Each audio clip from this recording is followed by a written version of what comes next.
Existem filosofias que são alheias à existência desse Deus. Existem filosofias que negam categoricamente a existência de qualquer que seja o Deus. Mas, muitas vezes nós ignoramos isso, mas existem filosofias cristãs. Nós temos irmãos devotos, cristãos sinceros, que falam de filosofia, que fazem isso bem, seja na nossa época, seja durante toda a história. Né, os primeiros filósofos após após a vinda de Cristo são conhecidos não apenas como teólogos, mas são conhecidos também como filósofos. Isso talvez seja assustador a princípio, entender que os pais da igreja, que viveram no período que nós chamamos de período patrístico, são filósofos, são estudados no curso de filosofia e são cristãos. O que, de novo, é muito estranho quando nós consideramos a visão que nós temos de filosofia hoje em dia. E por quê? Por que nós temos esse estranhamento de filosofia? Por que nós, como cristãos, devemos falar de filosofia ao invés de falar de filosofia? Por que que filosofia acaba sendo um campo tão estranho para nós? Né, a filosofia, o que eu espero terminar essa aula apresentando, é que ela não é um campo intelectual proibido por Deus.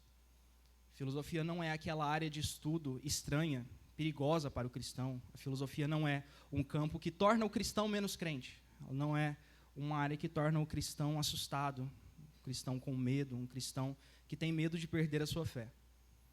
Isso, é claro, não significa que durante o meu curso eu não tenha balançado algumas vezes. Nós somos falhos, somos pecadores, mas é Cristo quem nos dá graça, acima de tudo. Mas, já que filosofia é um campo que pode sim glorificar a Deus, por que nós continuamos pensando que ela é um campo tão estranho? Por que que isso acaba, talvez, sendo parte constante do nosso imaginário, do nosso pensamento, dentro e fora das igrejas? E aqui não falo, claro, meu foco aqui não é falar da igreja Semear, mas falar do Brasil de modo geral, do mundo de modo geral, dos nossos irmãos em todos os lugares. Isso é muito provavelmente porque nós, enquanto cristãos, somos acostumados a enxergar a razão como alheia à fé. A fé fala de coisas invisíveis, a fé fala de coisas eternas, de coisas que nós não compreendemos completamente. Rafa, coloca por favor Deuteronômio 29 e 29. Nós somos acostumados a enxergar a fé como algo constantemente encoberto, né? Como diz Deuteronômio 29 e 29. As coisas encobertas pertencem ao Senhor nosso Deus, porém as reveladas nos pertencem, a nós e aos nossos filhos, para sempre, para que cumpramos todas as palavras dessa lei. Existem, de fato, verdades que são misteriosas para nós. Existem verdades que nós não vamos compreender completamente. Seja o modo como nós somos salvos, né, em que medida nós somos responsáveis, em que medida Deus atua sobre nós, como que nós conciliamos a soberania de Deus com a vontade humana. Nós temos dificuldades constantes de pensar em verdades desse tipo também. Então nós entendemos, não, isso diz respeito à fé, nós vamos apenas aceitar, e de fato, nós não podemos compreender isso completamente. Mas isso não significa que nós não temos verdades reveladas a nós. Existem verdades reveladas que nos pertencem, a nós e aos nossos filhos, como diz a Escritura. Então nós não podemos entender a razão, o exercício da razão, e parece que a filosofia trabalha muito com isso, com o exercício da razão, nós não podemos entendê-la como algo proibido ao crente. Nós não podemos entendê-la como algo que prejudica a fé cristã, muito pelo contrário. Nós devemos entender a razão, sendo ela um artifício dado por Deus na criação do homem, na criação do ser humano, como algo que deve glorificá-lo. Nós temos, em Provérbios 1, versículo 2, o seguinte: eles, falando dos provérbios, se quiser deixar no slide direto, Rafa, eu estou com ele aqui também. Talvez a letra esteja um pouco pequena, mas se for o caso, se os irmãos do fundo não conseguirem ler, a gente pode projetar, não tem problema. Mas em Provérbios 1 e 2, nós lemos: eles, os provérbios, ajudarão a adquirir a sabedoria e a instrução, a compreender as palavras que dão entendimento. E no versículo 20, ele continua: sabedoria clama em alta voz nas ruas, ergue a voz nas praças públicas. Então nós temos um Deus que ministra sabedoria ao homem, que dá sabedoria àquele que pede. E o que seria sabedoria nesse contexto? Seria o cuidado, seria a preocupação em pensar corretamente, em entender corretamente o que está acontecendo na nossa vida e conseguir agir bem diante disso. A sabedoria dada por Deus se manifesta por meio da nossa razão, se manifesta por meio do cuidado do nosso pensamento. E é claro, não quero falar de forma nenhuma, longe de mim, falar sobre uma razão alheia à existência do nosso Deus. Muito pelo contrário, nós entendemos essa capacidade de pensar bem, essa capacidade de cogitar, de deliberar corretamente sobre as coisas da nossa vida como um presente de Deus. Exercício este que não pode existir sem considerar o que Deus espera de nós também. Não pode existir sem considerar que Deus espera de nós um comportamento de crente, um comportamento cristão, um comportamento que, acima de tudo, o glorifica. Então, ainda que nós tenhamos verdades não reveladas, verdades ocultas, nós temos verdades reveladas a nós, as quais Deus permite que nós tenhamos acesso, para que nós possamos glorificá-lo por meio do nosso pensamento, por meio dos nossos estudos, por meio das nossas investigações, por meio do modo como nós tentamos compreender toda a nossa vida. E parece que isso se aproxima muito de filosofia. Nós temos alguns tipos de filosofia, e isso não é uma lista feita por nenhum acadêmico, isso talvez seja só viagem minha. É uma grande possibilidade. Mas nós temos filosofias da vida, filosofias que te dizem como viver, filosofias que te dizem como nós devemos encarar a vida. E nós temos filosofias que falam de coisas mais densas, como filosofia da religião, filosofia da matemática, filosofia política, que são campos interessantíssimos, mas ainda assim, parece que nós nos acostumamos a falar, a filosofia de vida dele é essa, a filosofia de vida dele é aquela, ele tem uma filosofia de vida cristã. Parece que nós falamos coisas desse tipo. Mas, de todo modo, parece que a filosofia tem muito a ver com isso, sobre o modo como você encara a sua vida, o modo como você encara a sua existência e o modo como você entende o próprio Deus e a sua participação na obra redentiva. Não nos esqueçamos, de novo, que os primeiros teólogos da nossa era, da era pós-cristã, são chamados também de filósofos. Nós temos, o Divino não está aqui, mas ele é apaixonado pelos estudos em Agostinho, chamado pela Igreja Católica de Santo Agostinho, filósofo do, se eu não me engano, 2º ou 3º século, que é chamado de filósofo, mas é também um teólogo, autor de obras magníficas, uma delas, A Cidade de Deus, outra delas, Confissões, na qual ele conta a história de conversão dele. Ele conta sobre como sua mãe orou por ele, cuidou, se preocupou, colocou a existência do seu filho diante de Deus, para que ele pudesse em algum momento confessar a esse Senhor, tendo ele passado por diversas escolas filosóficas, de novo, alheias à fé cristã. Viu de tudo, se rendeu a filosofias ateias, filosofias que entendem Deus como uma entidade má, uma entidade que manipula, para no fim de sua vida ele terminar agradecendo a Deus pelas orações de sua mãe. Para que no fim de sua vida ele olhasse para o alto e agradecesse o modo como esse Deus permitiu que ele se achegasse, que ele fosse salvo, que ele fosse liberto de tantas amarras intelectuais, se nós podemos falar assim. Porque, de novo, existem filosofias alheias a essa fé, e ele era rendido a elas. Mas ainda assim, no fim de sua vida, ele é chamado de filósofo cristão. Aliás, ele é chamado de cristão, que aconteceu de ser também filósofo. Por favor.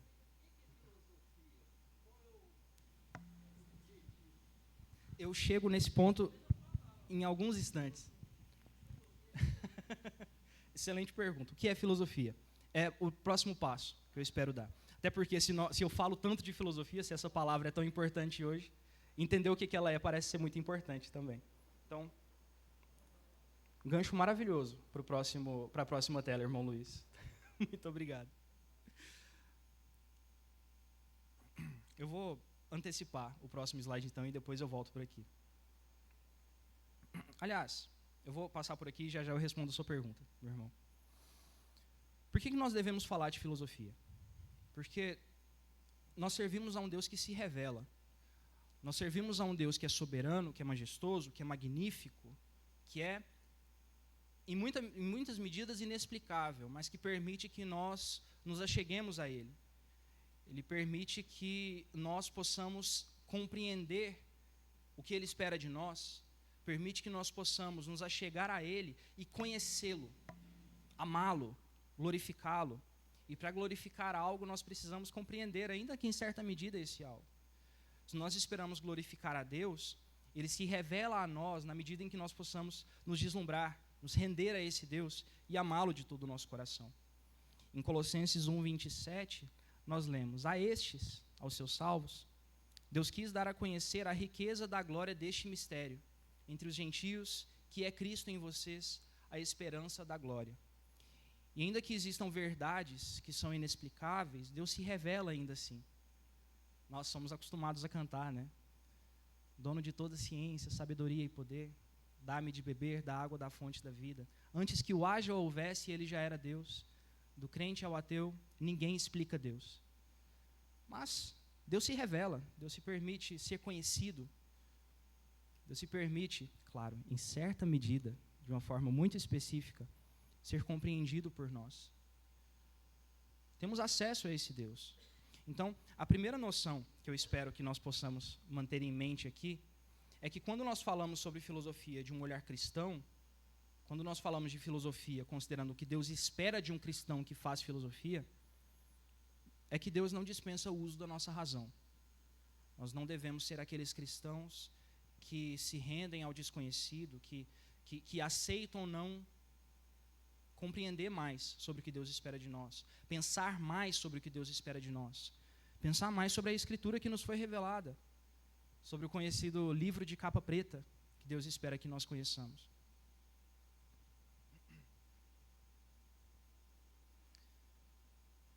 Mas, irmão Luiz, o que é filosofia? É uma pergunta que, se você faz para algum estudante de filosofia no primeiro ano de graduação, ou para um doutor em filosofia nos últimos anos de sua vida, ele vai te dizer, depende. É difícil. É uma resposta que, para ser sincero, eu não consegui responder exatamente. Tendo começado a minha faculdade em 2020, tendo começado os meus estudos, os meus interesses em filosofia, se eu não me engano, em 2017, talvez, eu ainda não consegui responder completamente. Mas, se nós queremos começar a dar uma resposta minimamente satisfatória, ela é a junção de duas palavras gregas. A palavra filosofia é a junção de duas palavras gregas. Philos, ou filia, geralmente significa, é traduzida como amigo, amizade, amor, ou até mesmo amante. Nós chamamos de cinéfilos, aqueles que amam cinema, né? Cinema, philos, vem de filosofia também. Amigo, ou seja, aquele que ama o cinema, amante de cinema. E até palavras que, claro, são mais desprezíveis, como pedofilia, também tem essa raiz na palavra. Vem de filia, vem de amor, de interesse. E a palavra Sofia. Não tenho certeza se o Cade sabia disso, quando deu de Sofia o nome dele, mas Sofia significa sabedoria, ou conhecimento. Muitas vezes é traduzida também como razão, mas a tradução mais comum é sabedoria, né? Então, logo, filosofia significa amor à sabedoria. Filósofo, portanto, é aquele que ama o conhecimento. Uma definição que talvez seja relevante, que talvez consiga capturar, se não todas as filosofias que existem, mas pelo menos a maioria das filosofias que existem, é o estudo das bases do conhecimento que nós temos. Filosofia política seriam os estudos do que é a política de fato, os estudos dos fundamentos, o que seria uma sociedade, como que nós definimos os meios mais adequados de organizar uma sociedade, como que nós pensamos os indivíduos dentro de uma sociedade. Filosofia da matemática, filosofia da música, o que é música, como a música nos afeta, como que nós conseguimos definir uma música bela, uma música feia. Filosofia moral, o que seria o certo, o que seria o errado. Será que nós podemos falar sobre coisas certas e erradas? Será que o certo não é apenas convenção social? Ou seja, será que nós não nos juntamos todos, formamos um contrato e definimos o que é correto, o que é aceitável dentro de uma sociedade? Filosofia, então, pode ser definida, e talvez uma definição muito pobre, irmão Luiz, eu admito. Eu reconheço essa limitação. Mas os estudos do fundamento das coisas que existem, os estudos daquilo que fundamenta toda a nossa existência. Temos campos muito mais difíceis, como a filosofia da religião é. Será que nós somos livres para fazer o que queremos? Será que nós não somos controlados por Deus? Será que, em que medida Deus nos dá liberdade? Em que medida nós conseguimos agir diante de um Deus que determina todas as coisas? Será que nós somos responsáveis por aquilo que fazemos? Se Deus controla tudo? Então, são questões difíceis que são feitas pela filosofia e que eu não posso nem tentar começar a responder aqui. Mas talvez essa definição, não sei para o irmão, mas seja minimamente satisfatória. Estudo daquilo que fundamenta a nossa existência.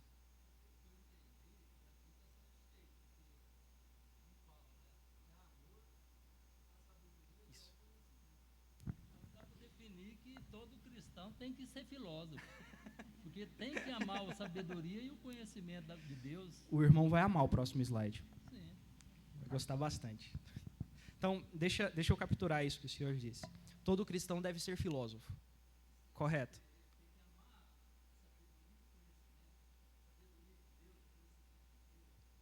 Salomão foi elogiado por Deus porque ele buscava sabedoria. Nós temos no primeiro livro de Tiago, o apóstolo Tiago dizendo, olha, busquem a sabedoria.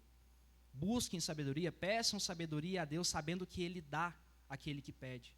Busquem sabedoria do alto, entendam que Deus é Deus da sabedoria, Deus é Deus do conhecimento, Deus é um Deus de graça, Deus também é um Deus de mistérios, mas é um Deus que se revela, que permite que nós o conheçamos, que nós exerçamos esse conhecimento. Então o irmão está, nesse sentido, completamente certo. Eu pelo menos concordo, então, se estivermos errados, estamos os dois errados juntos, meu irmão. Algum irmão disse alguma coisa? Não? Então, a filosofia é, por definição, um campo que deve, antes de qualquer busca por sabedorias humanas, que é possível, nós sabemos, mas é uma busca pela sabedoria divina. Ela deve ser uma busca pela sabedoria divina, que só pode ser encontrada aos pés do nosso Deus. É possível fazer filosofias erradas? É claro, é óbvio. Acredito que muito mais facilmente do que fazer filosofias diante de Deus. Tiago, o microfone para o Valdo, por favor.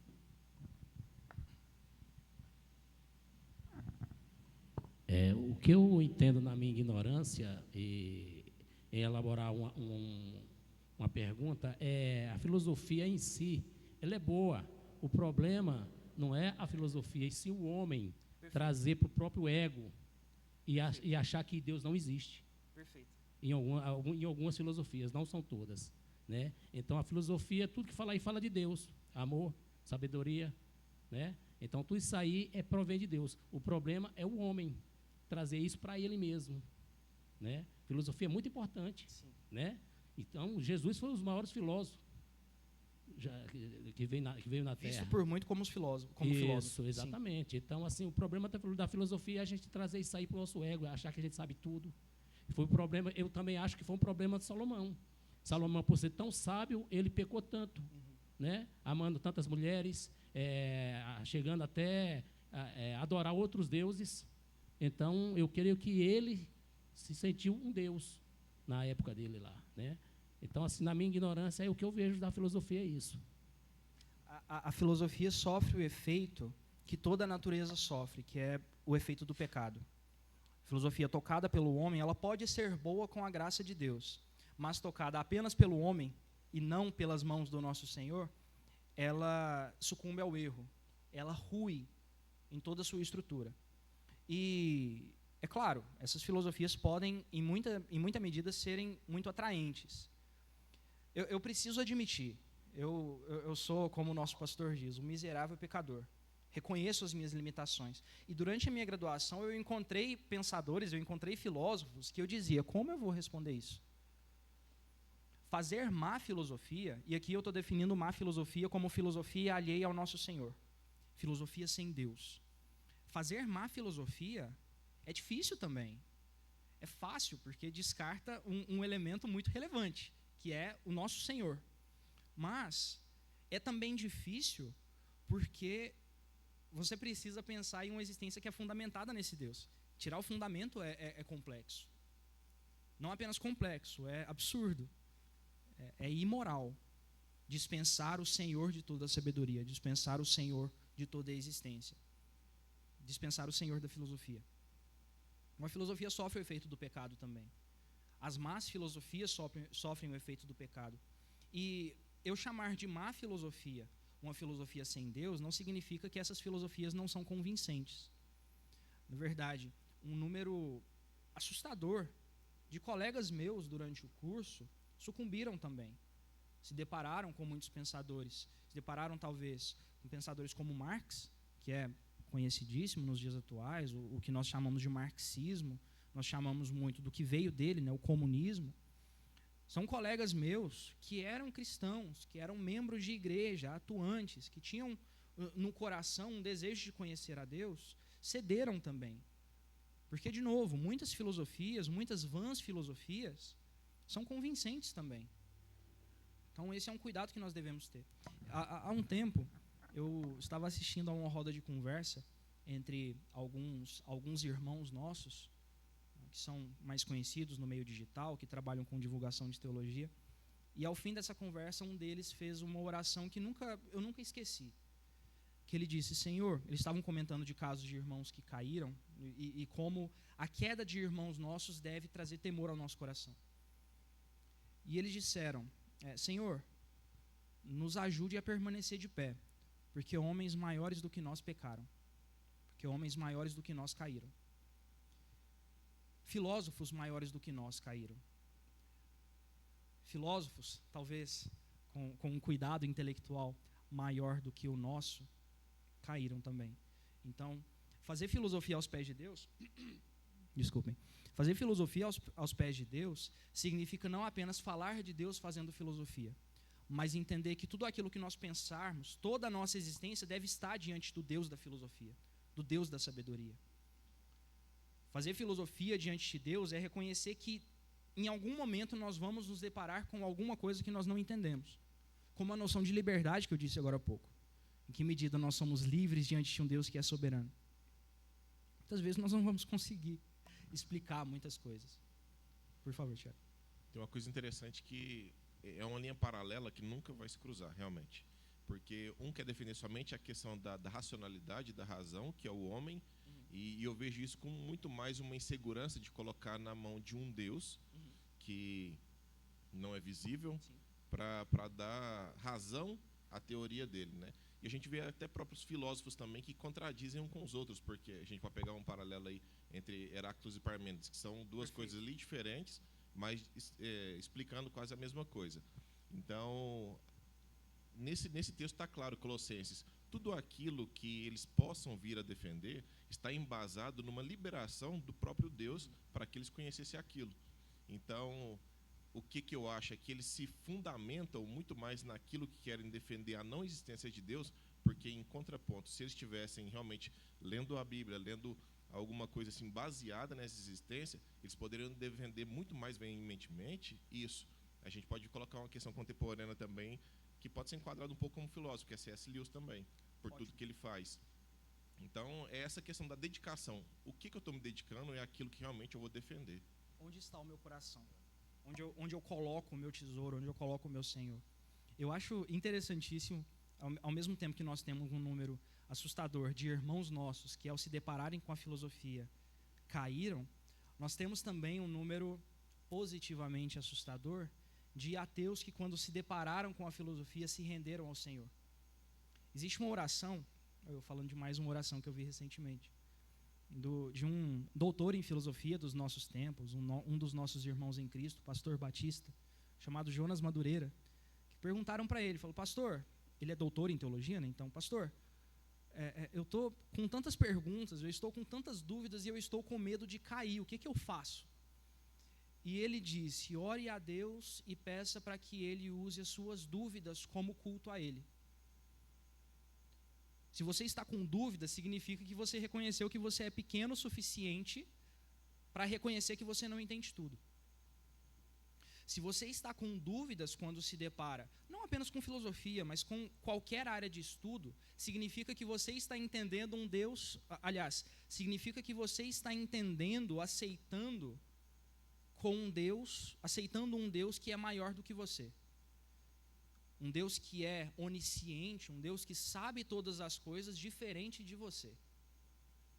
Então, a nossa postura diante de questões filosóficas, de questões difíceis, questões da vida, deve ser: existe um Deus maior do que eu, que entende muito mais do que eu sobre muita coisa, sobre tudo. Então, quando nós nos deparamos com essas dúvidas, a nossa postura deve ser de humildade, de falar: Senhor, eu não entendi. Senhor, eu não consigo. Existem alguns irmãos que brincam. Felipe, como que você terminou o curso crente? Parêntese rápido, meus irmãos, se vocês me permitem. O dia que eu cheguei na minha mãe e falei: mãe, senta. Eu vou fazer filosofia. Ela: oi? Eu vou fazer filosofia. Tem certeza?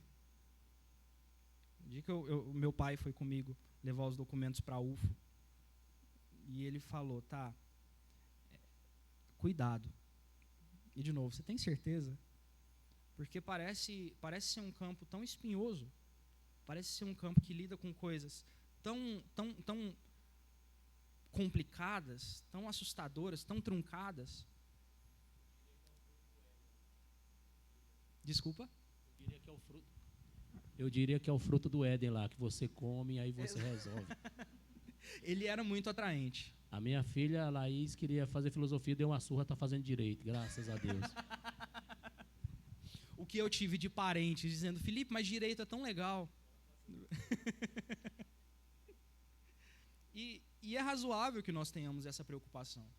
Porque por mais que eu diga que hoje existem muitos filósofos cristãos, parece que o número de filósofos não cristãos é muito mais barulhento, né? É muito maior. Não sei se maior, mas mais influentes, mais atraentes, por assim dizer. Dou graças a Deus pela vida do Miguel. Comecei a dar aula de filosofia particular para ele recentemente, e ele termina a aula deslumbrado. Termina: Felipe, eu quero fazer isso, eu quero conhecer mais disso. Recentemente, na aula da semana retrasada, em algum momento ele falou: Felipe, você explodiu minha cabeça agora. Então eu acho que, assim, com a graça de Deus, realmente é possível pensar em filosofia pensando em Deus também.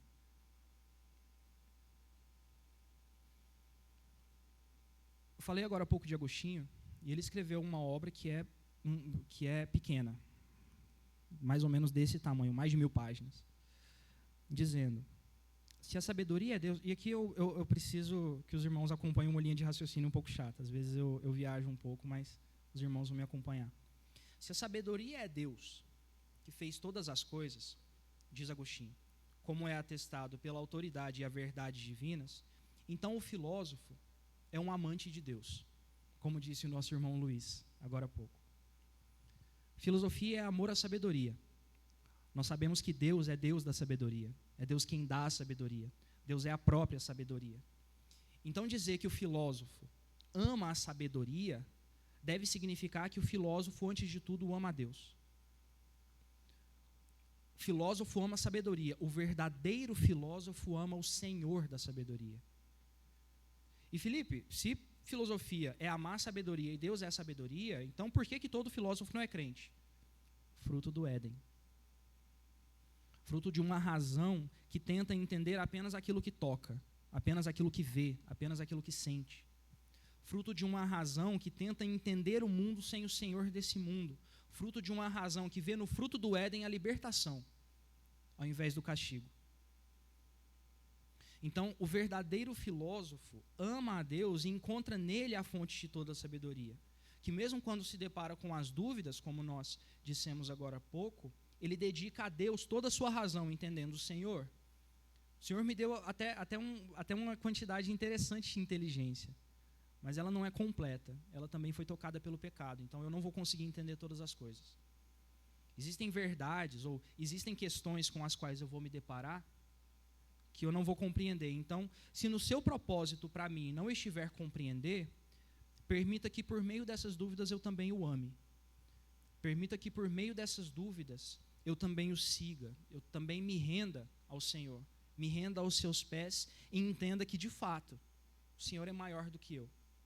E isso, é claro, vale não apenas para os nossos estudos, vale não apenas dentro da universidade, dentro de uma sala de aula, dentro do quarto assistindo uma aula de filosofia. Vale não apenas aqui quando nós nos deparamos com questões complicadas. Isso vale para a nossa vida toda. Dizer, Senhor, eu não entendi o seu propósito aqui. Eu não entendo o que o Senhor espera de mim. Eu não entendo o que eu devo fazer. Eu não entendo o que eu devo sentir. Eu não entendo para onde eu estou indo. Mas tal como Abraão, permita que eu vá. Eu não tenho GPS. Eu não sei qual é o meu destino. Como nós lemos em Gênesis 12, que Deus fez com Abraão. Se Deus diz, sai da tua terra, Senhor, não permita que eu pergunte para onde eu vou. Ou, se eu perguntar, não permita que a falta de uma resposta faça com que eu volte para dentro da minha tenda. Não permita que a dúvida seja maior do que o Senhor das respostas. Não permita que a dúvida seja maior do Senhor que nos chama. Nós sabemos, como diz a nossa confissão, a primeira resposta, a primeira pergunta. Qual é o fim do homem? O fim do homem é glorificar a Deus e gozá-lo para sempre. O fim do homem é glorificar a Deus e encontrar nele todo o seu prazer. Existem filósofos que, eu acho isso muito interessante, que distinguem tipos de prazeres. Falam sobre o prazer do tato, né, o prazer relacionado à comida, prazeres sexuais, o prazer do abraço da pessoa amada. E o filósofo, e o prazer que vem de questões respondidas. Aquele alívio que vem, uau, eu entendi. Então, se nós não temos o prazer de encontrar respostas, que Deus permita que nós tenhamos o prazer nele, entendendo que Ele detém todas elas. E que talvez um dia Ele nos responda. Talvez um dia, quando nós o encontrarmos, quando nós nos depararmos com Ele e nós o vemos como Ele é, talvez Ele responda.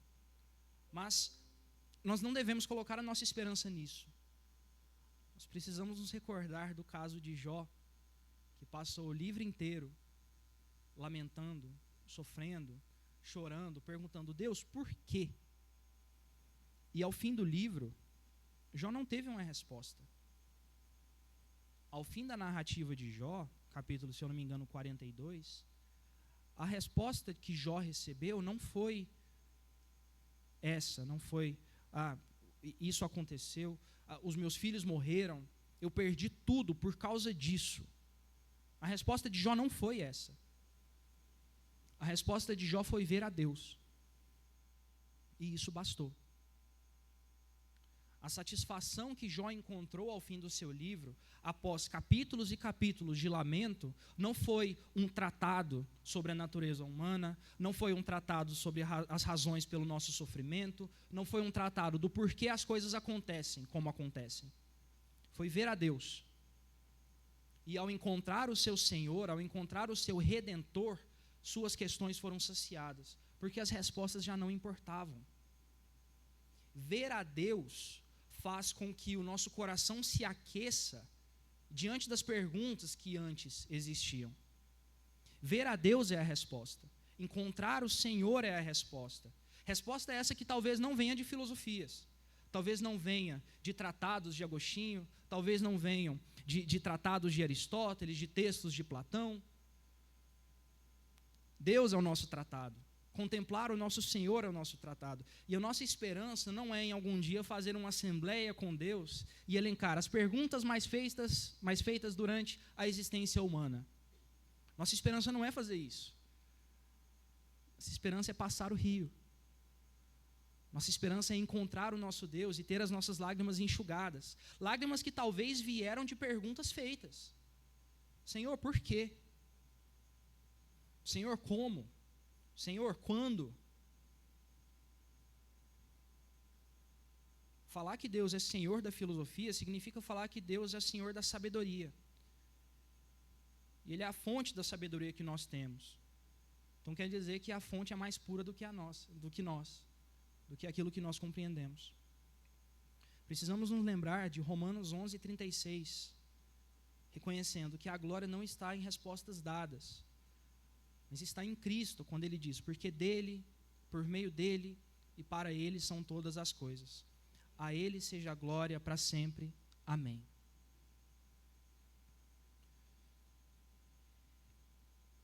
De novo, o Valdo já respondeu essa questão. Por que tantas vãs filosofias? Se filosofia é amar a Deus, por que nós encontramos tantas filosofias que não amam a Deus? Se fazer filosofia é reconhecer a Deus como Senhor, por que nós encontramos tantas filosofias que reconhecem Ele como inexistente, talvez como mal? Paulo faz essa exortação. E eu dei uma risada muito sincera quando, nas minhas primeiras semanas do curso de filosofia, eu me deparei com esse versículo. Tenham cuidado para que ninguém venha enredá-los com sua filosofia e vãs sutilezas, conforme a tradição dos homens, conforme os rudimentos do mundo e não segundo Cristo. De novo, as vãs filosofias, as más filosofias são muito atraentes. São convincentes. Mas tal como aconteceu na conversão de C.S. Lewis, inclusive nós temos um livro na nossa biblioteca falando sobre a conversão de C.S. Lewis, fazendo um oposto entre C.S. Lewis e Sigmund Freud. Interessantíssimo. Ainda que C.S. Lewis fosse um ateu ferrenho, ele se deparou com J.R. Tolkien, que é o autor de Senhor dos Anéis, e eles conversavam todas as tardes. Eles se encontravam, caminhavam pelo parque e falavam sobre a vida. Falavam sobre fé, falavam sobre não ter fé, sobre questões respondidas, sobre questões não respondidas. Em algum momento, Tolkien não deu uma pergunta satisfatória. Até deu. Mas não foi isso que converteu Lewis. Não foi isso que converteu o autor das Crônicas de Nárnia. E aqui fica de curiosidade, o autor de Senhor dos Anéis e as Crônicas de Nárnia eram amigos extremamente próximos. O que converteu Cristo foi um toque do Senhor com questões feitas, não com questões respondidas. O que converteu C.S. Lewis foi conversas com um amigo que não tentava convencê-lo pelo argumento, ainda que eles argumentassem bastante. O foco não era esse. O foco era a preocupação com uma alma em dúvidas. Mas entender que Deus tem todas as respostas, ainda que algumas delas Ele detenha. Então, o fruto das vãs filosofias não é o feminismo. O fruto das vãs filosofias não é o marxismo, que é uma vã filosofia. O fruto das vãs filosofias é o pecado. A origem, o porquê de elas existirem, o porquê de existirem filosofias que não glorificam a Deus é o pecado no coração do homem que faz filosofia. Mas nós devemos entender também que Deus é Senhor ainda assim. Deus é o Senhor de homens, ainda que eles sejam pecadores. Deus é o Senhor da filosofia, ainda que homens façam filosofia com um coração voltado para si, ao invés do Senhor. Então, do mesmo modo como nós temos sociologia que não glorifica a Deus, nós temos formas de fazer matemática que não glorificam a Deus. Temos modos de estudar geografia que não glorificam a Deus. Temos teses nas mais variadas áreas, da física à química, da matemática à filosofia, que tentam não glorificar a Deus. Por outro lado, essa oposição que nós tentamos, que muitas vezes nós nos esforçamos em fazer, entre ciência e fé, entre razão e fé, não encontra respaldo nas Escrituras quando nós nos deparamos com um Deus que se preocupa com a nossa razão, se preocupa com o nosso pensamento. E ainda assim, um Deus que se preocupa com a ciência. Não se esqueçam, a ciência é o estudo da obra criada. A ciência é o estudo de uma natureza que foi feita por um Criador. Então, nós devemos ter um cuidado gigantesco quando nós falamos que estudar ciência é se opor à Bíblia. Nós devemos ter um cuidado gigantesco quando nós afirmamos que estudar ciência te faz ateu. Quando essa ciência tenta entender, tenta compreender uma criatura, algo criado. E nós lemos em Romanos 1. Nós lemos que a natureza declara a glória de Deus. Nós lemos que a natureza manifesta a glória de Deus. A beleza da natureza se comporta tal como a assinatura de um pintor em sua pintura. Um dos estudos que é feito para você atestar a autoria de uma obra, e fizeram muito isso nas obras de Da Vinci, era uma técnica de pintura muito específica, chamada chiaroscuro. Que se aquela obra tivesse essa técnica, que foi aperfeiçoada, aliás, criada e aperfeiçoada por Leonardo da Vinci, os especialistas batiam o olho e diziam, essa obra é de Da Vinci. Essa obra é feita por ele, essa obra tem um autor, e esse autor é esse aqui. A natureza é do mesmo modo. Você contemplar a natureza com cuidado, você reconhece a magnanimidade de Deus, a glória de Deus, a misericórdia de Deus e a beleza de Deus. Quem nunca se deslumbrou vendo fotografias de telescópios, de nebulosas, fotografias dos Alpes, fotografias do Grand Canyon, fotografia da natureza de modo geral? Isso nos deslumbra. Isso aquece o nosso coração e nos faz reconhecer, Deus é bom, mas Ele também é lindo. Deus é um Criador muito bem-humorado às vezes. Um Criador misericordioso que nos dá de presente contemplar a sua obra. Interessante porque essa oposição entre ciência e fé também não encontra respaldo, não apenas na Escritura, mas na realidade também. Nós muitas vezes ignoramos ou nos esquecemos que muitas das maiores universidades do mundo, Harvard, Oxford, se eu não me engano, Yale, foram criadas por cristãos. Cristãos que se preocupavam com ciência, com conhecer a ciência, amavam o conhecimento. Eram verdadeiros filósofos, irmão Luiz. Eram verdadeiros filósofos. Porque eles se preocupavam em glorificar a Deus. Eles amavam não o conhecimento propriamente dito, eles amavam não a filosofia propriamente dita, a sabedoria propriamente dita. Eles amavam o Senhor da sabedoria, o Senhor da filosofia, o Senhor de todo o conhecimento. E aqueles que não fizeram, aqueles que não amaram a fonte de toda a sabedoria, caíram naquilo que Paulo diz em Romanos 1, versículo 22 e 23. Dizendo que eram sábios, se tornaram tolos e trocaram a glória do Deus incorruptível por imagem semelhante ao ser humano, corruptível, às aves, aos quadrúpedes e aos répteis. Contemplar a criação e dizer a natureza é aleatória, mas que aleatoriedade bonita. Isso é trocar a glória de Deus. Contemplar a criação e acreditar que essa beleza é obra do acaso, é trocar a glória de Deus. Alcançar respostas satisfatórias sobre a nossa existência, quando isso não considera a graça, a misericórdia, a atuação de Deus, é trocar a glória de Deus e trazer para si a glória de dizer, eu consegui responder o que nenhum Deus conseguiu. Isso é trocar a glória de Deus. Dizer que Deus é bondoso, é poderoso, é gracioso, mas que nem Ele consegue tocar a filosofia, é trocar a glória de Deus. É trocar a glória de Deus. Nós precisamos entender que Deus é poderoso para tocar áreas que são, aos nossos olhos, intocáveis, tal como é a filosofia. Nós precisamos entender que Deus é Senhor de tudo, inclusive de todas as áreas do conhecimento, sem exceção. Deus é gracioso, é bondoso, é poderoso para tocar mesmo áreas que são tão estranhas a nós. Eu acho muito interessante, e aqui talvez seja o meu tópico favorito, pelo menos foi o tópico que fez o Miguel dizer que a cabeça dele explodiu. é contemplar a providência divina dentro da filosofia também. E aqui os irmãos vão me permitir um pouco de história, talvez eu viaje um pouco. Mas a filosofia não nasceu com Cristo.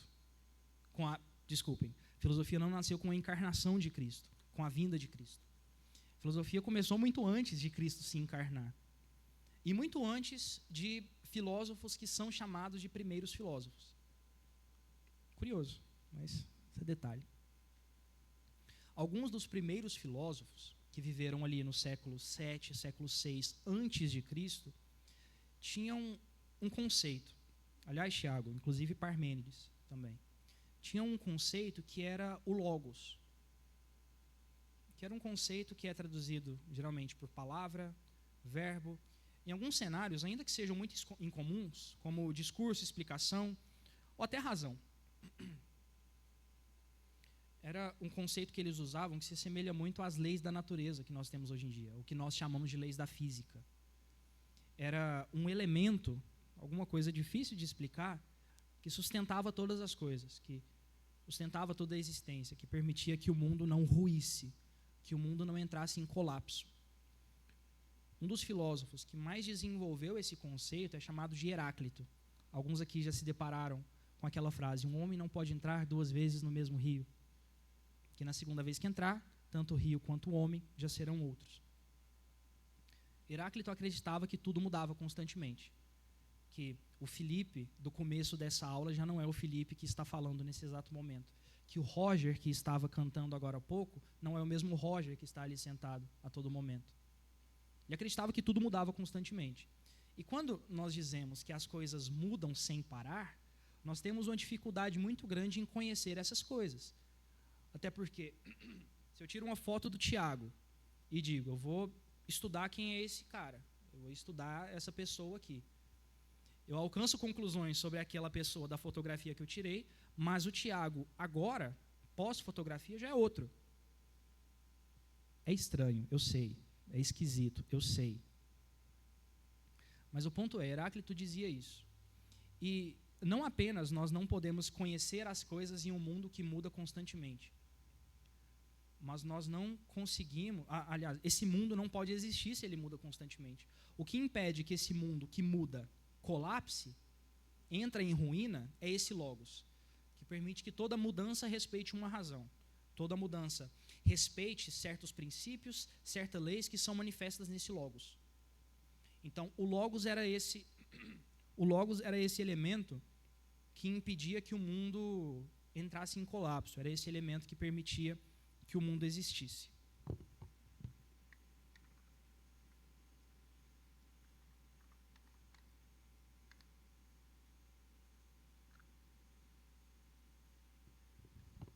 Os irmãos já não iam me ouvir mais, agora há pouco. Desculpem. No mundo antigo, o logos era compreendido como esse elemento que sustenta todas as coisas. Em outras palavras, eles entendiam que o logos era o que permitia que o mundo permanecesse, que ele não se destruísse. Só que é interessante, porque logos, essa palavrinha, que era tão importante, tão cara à filosofia grega, é a mesma palavra que traduz verbo em João 1. No princípio era o verbo, e o verbo estava com Deus, e o verbo era Deus. Ele estava no princípio com Deus. Todas as coisas foram feitas por Ele, e sem Ele nada do que foi feito se fez. Agora me permitam mudar essa palavrinha. No princípio era o Logos, e o Logos estava com Deus, e o Logos era Deus. Ele estava no princípio com Deus, e todas as coisas foram feitas por Ele, e sem Ele nada do que foi feito se fez. O que João estava fazendo, aliás, o que Deus estava fazendo por meio de João, era dizer para o mundo, para a filosofia do mundo, a filosofia que viria, a filosofia que veio, esse conceito, essa palavrinha, esse elemento que sustenta todas as coisas, se encarnou. Esse elemento por meio do qual todas as coisas foram feitas, por meio do qual tudo existe, se encarnou, veio em carne e habitou entre nós. Veio cheio de graça e de verdade, veio cheio de glória, como do unigênito do Pai. O que Deus permitiu que João fizesse era usar um elemento que aproximasse o evangelho dos gentios, os gentios da Grécia, os gentios que habitavam em terras que foram alcançadas pela filosofia antes de serem alcançadas pelo Evangelho, permitiu que o Evangelho alcançasse essas terras e se aproximasse de suas compreensões. Eles não conheciam Cristo, mas eles conheciam o Logos. Eles tinham uma certa compreensão do que esse Logos era. Eles entendiam que isso era alguma coisa muito importante. Então, quando o Evangelho de João chegou a esses povos, que eles se depararam, no princípio era o Logos, e o Logos estava com Deus, e o Logos era Deus, o que eles entenderam era, isso aqui é muito importante, porque esse Logos, esse princípio que rege toda a existência, não era uma coisa impessoal, não era um elemento inacessível, era não apenas Deus, era uma pessoa que se encarnou. Esse Logos é alguém que zela por nós, que se aproxima de nós, que espera que nós o conheçamos, que nós nos rendamos diante dele e que nós o adoremos. Esse conceito, com um peso filosófico gigantesco, absurdo, que era plenamente conhecido pelos gregos e pelas regiões que foram alcançadas pela filosofia. Esse conceito veio, esse conceito se encarnou, esse conceito se fez conhecido. Mas é muito interessante porque talvez João não soubesse disso. Nós precisamos nos lembrar, João era um pescador. João vivia no mar, João pescava peixes, ele não saía caminhando ao redor do parque falando de filosofia. Então a possibilidade de João não saber o peso dessa palavra é muito grande. Mas aí vocês me perguntam, Felipe, mas se João não soubesse, João foi o autor do Evangelho, talvez tudo isso que você disse é bonito, mas talvez não tenha muita base. Mas nós precisamos entender que o Evangelho foi inspirado por Deus. A escrita do Evangelho veio por inspiração divina. Então o que Deus fez foi permitir que João utilizasse essa palavra para se aproximar dos gentios, para alcançar não apenas os judeus, para alcançar o mundo tocado pela filosofia. A Grécia, região da qual veio esse conceito, Logos, sofreu muito com o Império Romano, foi dominada pelo Império Romano. Império esse que alcançou também a região de Cristo, alcançou também Jerusalém, alcançou também Israel. E Roma era muito preocupada com cultura. Roma amava falar de filosofia. Tanto é que, ainda que com outros nomes, adotou também os deuses gregos. Então, Deus permitir que João utilizasse essa palavra, apresentar o Logos impessoal, conhecido pelos gregos, como a pessoa, como a segunda pessoa da Trindade, o Cristo que se encarnou, foi um ato maravilhoso de sua providência, que disse, eles conhecem de filosofia, eles entendem filosofia, eles buscam a sabedoria, então é agora que eu me apresento, é agora que eu apresento o meu Logos, é agora que eu apresento o meu filho que morreu também por eles. Nós lemos em Colossenses 1,15, de novo, Logos é aquilo por meio de que tudo subsiste, por meio de que todas as coisas existem, por meio de quem tudo foi feito, e sem o qual nada do que foi feito se fez. Em Colossenses 1, Paulo diz, ele é a imagem do Deus invisível, o primogênito de toda a criação, pois nele foram criadas todas as coisas nos céus e sobre a terra, as visíveis e as invisíveis, sejam tronos, sejam soberanias, quer principados, quer potestades. Tudo foi criado por meio dele e para ele. E muita atenção, ele é antes de todas as coisas e nele tudo subsiste. Ele é a cabeça do corpo, que é a igreja. Ele é o princípio, o primogênito dentre os mortos, para ter a primazia em todas as coisas. Deus é Senhor de todas as coisas. Deus é o Senhor da razão que nós tantas vezes negamos, que nós entendemos como inferiores, como inacessíveis ao senhorio de Deus. Por isso, o objetivo que eu esperava, que eu espero ter conseguido transmitir aqui, era: Deus é Senhor de tudo, inclusive da filosofia.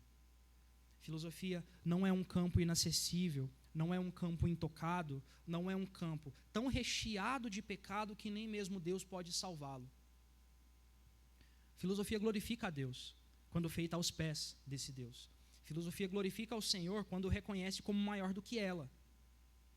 Então, ainda que existam tantas filosofias que se dediquem a responder questões humanas, como o problema do mal, questões humanas como: por que isso está acontecendo comigo, Senhor?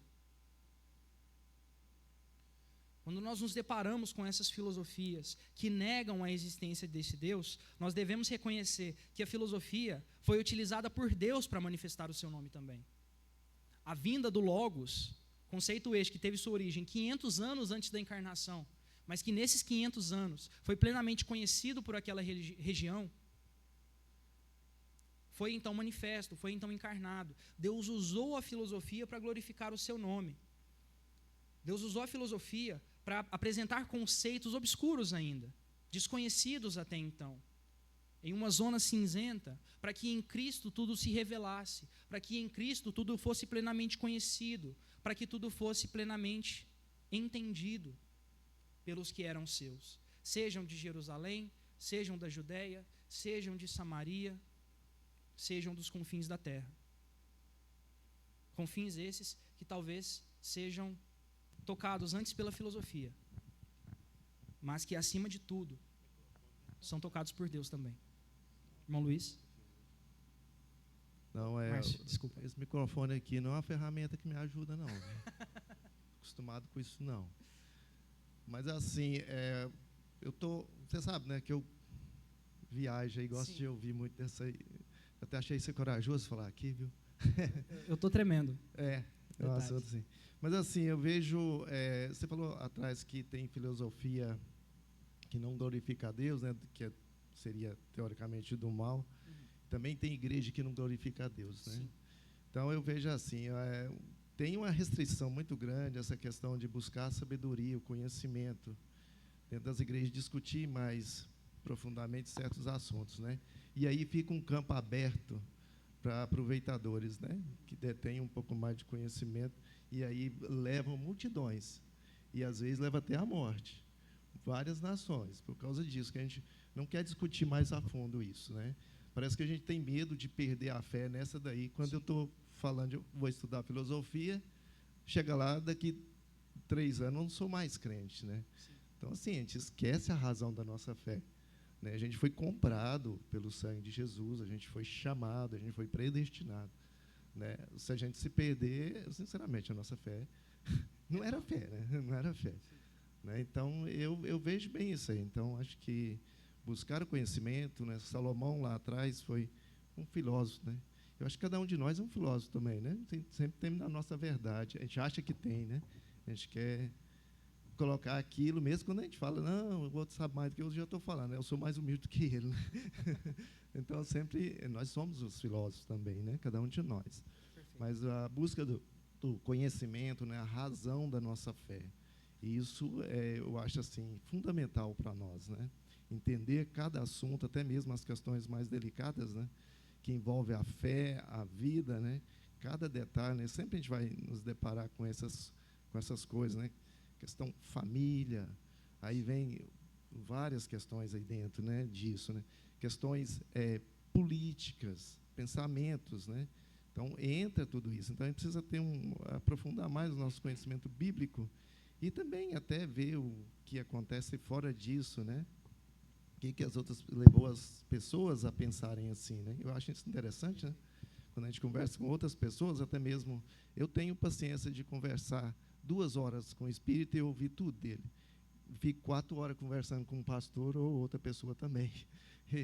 E eu gosto de ver o pensamento dele, sabe? O que ele pensa, né? No final, você vê assim, no final ele também está perdido, né? Com várias dúvidas, muito mais dúvidas. Aí eu fico pensando, eu também tenho várias dúvidas, né? Então, assim, todos no mesmo barco. Todos no mesmo barco, né? Então, aí eu olho para a misericórdia, né, de Deus, aí é o que é o que me sustenta, né? Perfeito. Então eu vejo assim, nós precisamos aprofundar mais, falar mais, né? Conhecer mais sobre isso, né? Sobre Bíblia, sobre todas as questões também, para que a gente não seja levado, né? Por aí. Perfeito. Seria isso aí. Existe um número assustador de pessoas que são entendidas de filosofia, que entendem sobre teses das mais variadas áreas, e que entendem tanto, que buscaram tanto, que colocaram filosofia num patamar equiparado ao Evangelho. Um patamar digno do respeito a Deus, do respeito ao Evangelho de Deus, da honra e da glória do Evangelho de Deus. Tanto que existem pessoas que já cederam a teses que são completamente alheias às Escrituras como meios de salvação, porque as respostas encontradas dentro da filosofia fizeram com que algumas respostas dadas pelas Escrituras se tornassem menos atraentes. Isso é assustador. Então, ainda que nós tenhamos falado aqui esta manhã sobre filosofia, nós devemos entender que ela é um instrumento dado por Deus para a compreensão humana, mas que ela não é equiparada às Escrituras, ela não é equiparada às respostas que nós somente encontramos nas Escrituras, ou às questões que as Escrituras dizem que não serão respondidas por enquanto. Então, ainda que nós utilizemos a filosofia, ainda que nós devamos ser todos filósofos, nós devemos entender que a filosofia é um meio, ela não é o fim, ela é um caminho que, se necessário, será descartado se em algum momento ela dizer algo contrário a essas Escrituras. Existem respostas dadas que são muito interessantes. Respostas dadas que são atraentes, que são, como eu disse mais cedo, convincentes. Muitas respostas dadas por irmãos em Cristo nossos. Exatamente. Exatamente. Eu tenho um amigo, ele é, se eu não me engano, batista, e ele faz um trabalho excepcional com divulgação de filosofia. E ele é cristão. E ele é um cristão sincero, um cristão devoto. E um cristão que se dedica a, em suas redes sociais, nos meios dos quais ele faz parte, mostrar como a filosofia é um meio para glorificar a Deus, mas que não sem o uso das nossas Escrituras. Um trabalho excepcional, do qual eu me orgulho muito. Tenho muita alegria em tê-lo como colega de curso e como amigo, mas acima de tudo como irmão em Cristo. Felipe. Ô, meu irmão. É o seguinte, eu louvo a Deus por Ele ter te dado esse tema. Deus é bom. E louvo a Deus também por você ter aceitado. Glória a Deus. Né? Porque é um assunto muito interessante, que eu creio que muitos de nós aqui não tínhamos focado assim mais nessa filosofia, né? E seria bom se nós fôssemos almoçar e voltar para continuar até mais tarde. Né? Quem dera, meu irmão. Então, eu quero continuar, vou continuar. E é muito importante isso, eu acho. Eu gosto. Inclusive, eu queria te perguntar sobre um filósofo que existe aí, que eu gosto muito de vê-lo. Eu não sei qual que é a fé que ele professa, mas eu gosto de ouvi-lo. Eu assisto ele direto na TV Cultura, que é o Pondé. Sim. Luiz Felipe Pondé. Luiz Felipe Pondé. Isso, Luiz Felipe. Eu gostaria que você me falasse um pouco dele, sobre... Porque eu gosto de ouvi-lo, gosto mesmo, sinceramente. Só que eu não sei, vou repetir, né? Eu não sei qual é a fé que ele professa. Então, eu sempre assisto ele, gosto muito das conversas dele, das respostas dele, né? Principalmente do Jornal da Cultura. Não sei quem gosta de assistir aqui. Se não gostar, procura assistir que vocês vão gostar.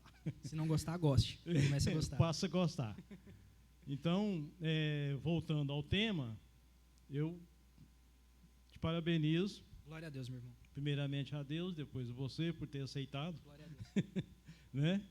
Muito obrigado. E foi muito bom que possa mais vezes Amém. Poderia, esses temas assim, que talvez o cristão pensar, não, eu não ligo para filosofia, não ligo para psicologia, esse negócio, tinha que ter mais, né,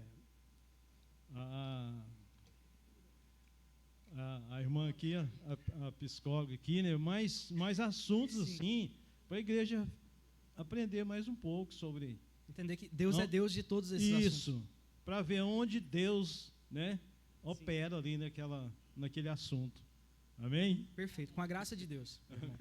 Respondendo, uma resposta rápida. Eu não conheço muito sobre o Luiz Felipe Pondé. Eu desconfio que ele seja o que chamam de católico não praticante. Mas algo que eu preciso reconhecer, ele é muito competente nas análises culturais que ele faz. Certo. Eu esqueci de comentar sobre ele. É sobre...